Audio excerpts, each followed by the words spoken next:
I'm Charlotte Pike. I'm a cookery writer, teacher and chef. I'd like to show you how to make a really simple tomato sauce. Now, homemade tomato sauce is a really useful thing to have in the kitchen. It has so many different uses, and today I'm going to show you two really simple uses once we've made the sauce, and that is with fresh pasta and with a homemade pizza. So otherwise, there are lots of different ways in which you can use homemade tomato sauce. It's a great basis for a soup. You can add a bit of extra stock and then give it a blend to make it smooth. You could use it as a basis for a casserole, a ragu, bolognese, chilli, all sorts of recipes. It's really useful. Now, this tomato sauce is really useful to use in place of a sauce in a jar. It's a lot cheaper and healthier generally to make it yourself, so I'd really recommend that.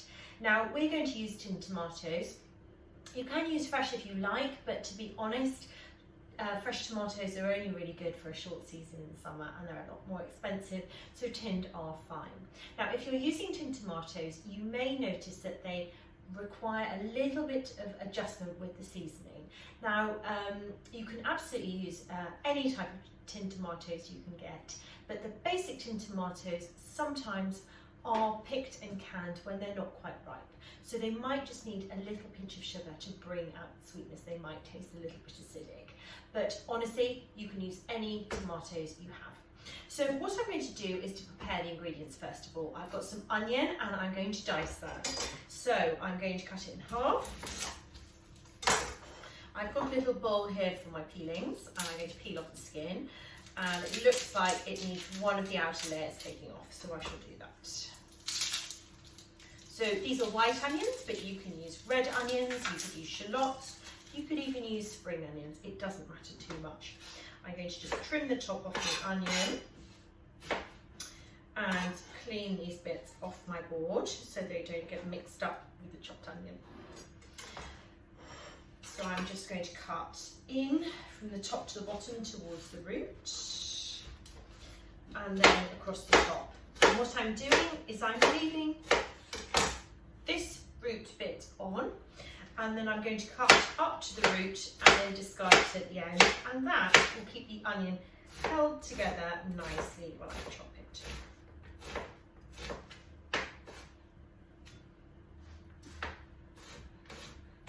So I'm using 2 onions and I've chopped one already. So I'll put them together in this bowl.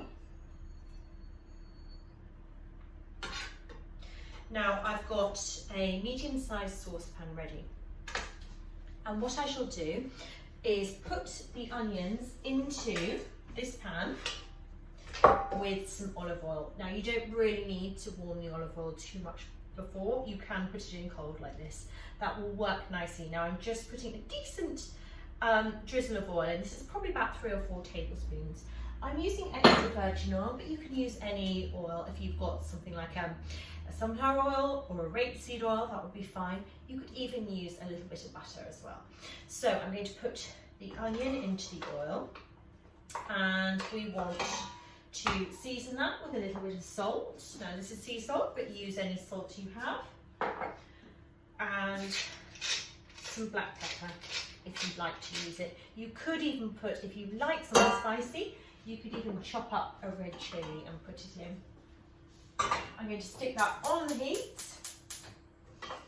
and get that cooking. Now, I've got some garlic here. Now, I recommend using about 4 to 6 cloves.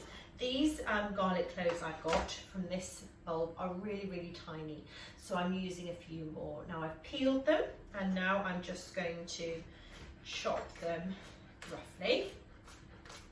Now, this sauce can be blended if you would like it to be really smooth. So if you are making it maybe for some children who don't like to see any bits, then absolutely blend it, and it will blend very easily with any kind of blender or using a stick blender. Now, if you like it a bit chunkier, then don't bother, but you might want to make sure the garlic isn't chopped into too big pieces so you don't find some large chunks in the sauce. So I'm going to scrape that into the pan, and then what we need to do is to fry that for probably around 10 minutes until the onion and garlic smell fragrant and they've started to soften. Make sure the temperature doesn't get too high because you don't want the onions to brown or burn. What you can do is you can cook them on a gentle heat, leaving the lid on like so. And what that will do is it will help the onions to gently sort of soften using their own steam. So when the onions are soft, we will add 2 tins of tomatoes and give it a stir. You can add a little bit of caster sugar if you like, and then just gently simmer the sauce for around 20 to 40 minutes until it's really nice and thick and delicious. So this is the sauce I made earlier. So this is nice and chunky, but it's nice and thick as well. It's not watery. Now you can add some herbs to this if you would like some extra flavour, and I've got some lovely fresh basil here because it's really nice at the moment. Now you can add other herbs as well. You can add marjoram, oregano, mint, whatever you like. But make sure the herbs go in at the end. The reason is the heat will really destroy the flavour of the herbs. So I would not put them in earlier than a few seconds before you want to use the sauce. So coming back to this, the onions have really nicely sweated down. So the tomatoes can go in, just as they are. I'm using chopped tomatoes. Sugar can go in, and we'll stir and simmer. So as I said, you could add chilli. If you wanted to add other flavourings to this, you could. You could add olives, you could add anchovies, you could add capers, for example. There are lots of possibilities. Now, let's have a look at this sauce. So it's looking lovely and thick. What we can do, we've got a couple of options here. So first of all, we can use it as a pasta sauce. So what I've done is I've just freshly cooked some pasta shapes in the pan. And what you can do is you can spoon this sauce. You can see how much it's thickened. It will be a little bit looser if you blended it. You can spoon it into the pan with the pasta and make sure that the pasta is freshly cooked. And if you would like to add a little bit of the pasta cooking water to this as well, it will really help loosen the sauce. Just add the sauce little by little until the pasta is lightly coated. Now, in Italy, you often get a bit less sauce with a pasta than you often get in the UK. So add as much or as little as you like. You can add some lovely basil leaves as well if you like. Stir those through. And then that's ready to serve. Now this is very, very simple, but very, very fresh and delicious. And really, the flavour of the tomato and the basil comes through so nicely. So just a little bit of basil in there. Now this is a rather large bowl of pasta, but that might be something to share. So I've got this lovely bowl of pasta here, and again it can be served with a little bit of extra basil on top, maybe some parmesan. Simple as that, it would be an absolutely delicious meal. This sauce keeps really well as well, so if you're making a batch in advance, you can freeze it or you can keep it in the fridge for up to 5 days and then take more and more out as you need it. It also multiplies really well, so do feel free to make a multiple quantity. I mentioned a pizza base, and here we are. I've got a freshly made pizza base here, and this sauce will be a lovely base for the pizza.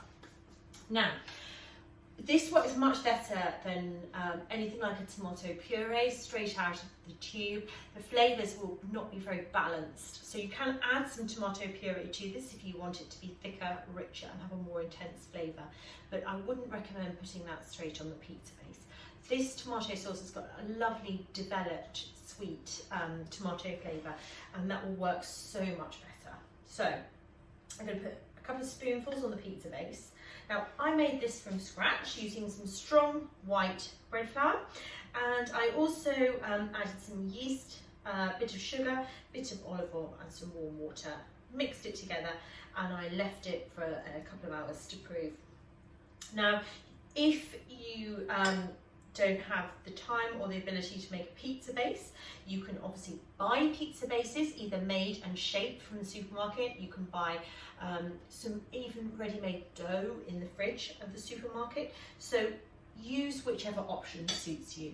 You can even do a sort of cheats version using a tortilla wrap or a flatbread of some kind as well. So that's a really good option for a quick meal. I have a ball of mozzarella here, and I'm just going to tear that and dot that over the pizza. So I'm going to do a really, really simple margherita pizza here.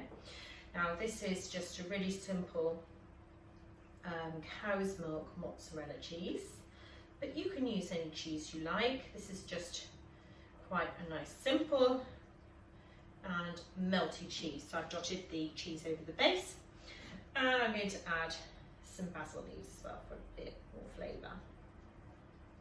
So I have a basil plant growing. They're really, really easy to grow, but don't worry if you don't have it. Again, you could add any toppings you wanted to this. You could add some olives, you could add some charcuterie, you could add peppers, anything you like really. So this pizza base is going to go in the oven for about 12 minutes to cook, and that's a really nice use of the tomato sauce as well. So I'm going to pop back in a moment when it's all cooked. So I've just taken the pizza out the oven and popped it on a plate. It looks absolutely delicious and it smells wonderful. So that's just ready to go. It can be served with a green salad and that will be absolutely delicious. We've got the pasta and tomato sauce we made earlier. Some parmesan on the top of that could be really nice. And the really simple homemade tomato sauce. Again with a bit of basil, but you don't need it necessarily. Thanks for watching. Bye.